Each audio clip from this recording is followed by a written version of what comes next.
जब सुने के होई भोजपुरी गाना बस बजे के चाही गाना।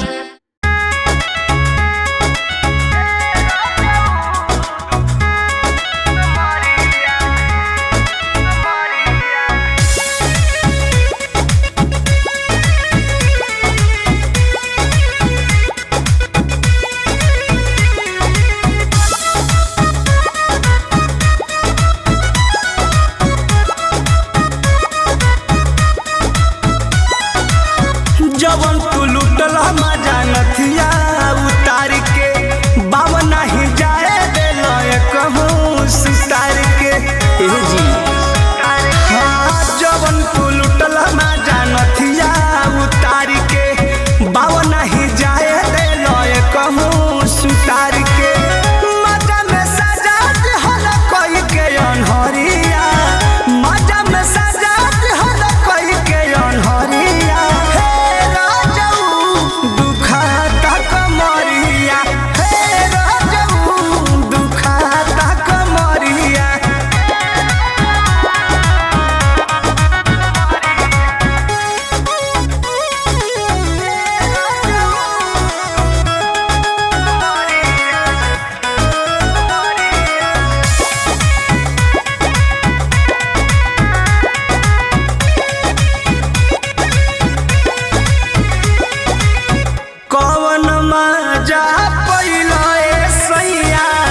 हमारा रूप में राति भर जरवला तू हमके लभुवाला धूप में कौन माजा पैलो सैया हमारा रूप में राति भर जरवला हमके राजा लभुवाला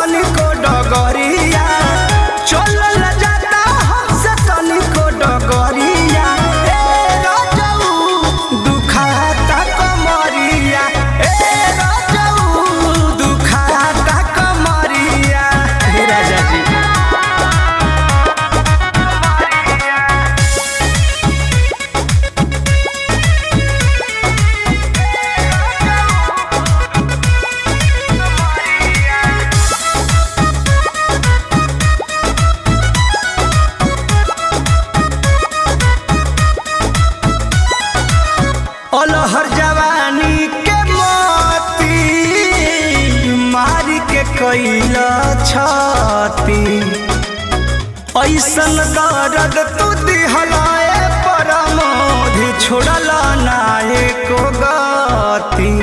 जी